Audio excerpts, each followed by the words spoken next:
Assalamualaikum warahmatullahi wabarakatuh. Selamat datang di Koki MP, Komunitas Kajian Ilmu Manajemen Pendidikan yang diampu oleh Bapak Amril Muhammad, Universitas Negeri Jakarta. Mari kita langsung ke materinya.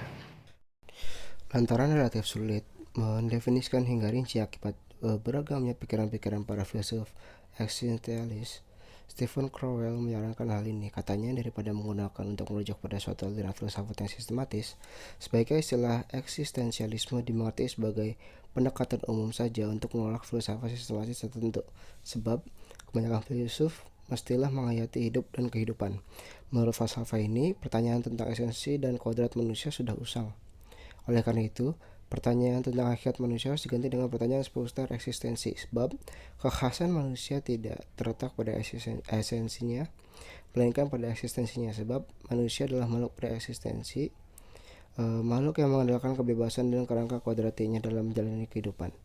Menurut falsafah, dengan 4 tokoh penganjurnya yang terkemuka di Eropa pada abad ke-19 dan ke abad 20, Soren Kierkegaard, Von Destelvis, dan Jean-Paul Sartre dan Friedrich Nietzsche, ini pemikiran memang bermula dari subjek manusia. Bukan hanya manusia yang berpikir, juga individu manusia sebagai subjek yang melakukan, yang merasa, dan yang hidup. Kendati dianggap nilai utama yang terletak pada dimensi kebebasan, manusia menurutnya eksistensialisme yang sendiri justru tetap pada pencapaian otentitas, keaslian hidup bagi individu yang menjalaninya. Asal-usul eksistensialisme. Menurut seorang eksistensialis, pelaku eksistensialisme, pengalaman eksistensialisme seorang individu bermula dari sikap eksistensial, semacam perasaan disorientasi atau kehilangan orientasi, bingung, atau ketakutan menghadapi suatu dunia yang tampaknya absurd atau tak berarti.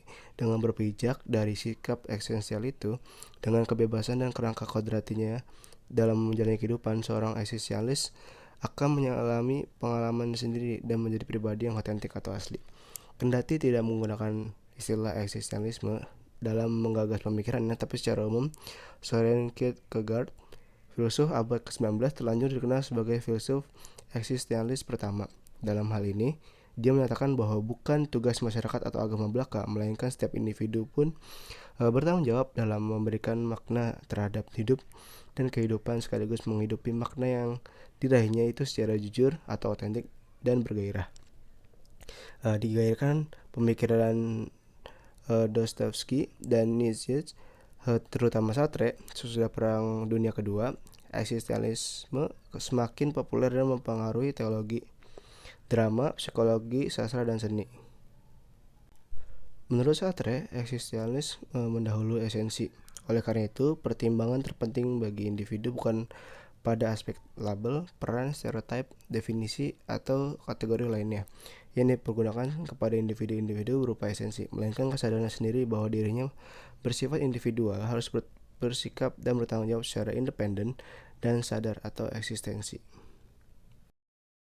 Jika ada yang beranggapan bahwa anjuran mendefinisikan diri sendiri berarti bahwa seseorang dapat menjadi apapun, filsuf eksistensialis akan menanggapi bahwa keinginan seperti itu akan menghasilkan eksistensi yang tidak otentik, alias meminjamkan istilah Sartre, mophosphoi atau kepercayaan buruk.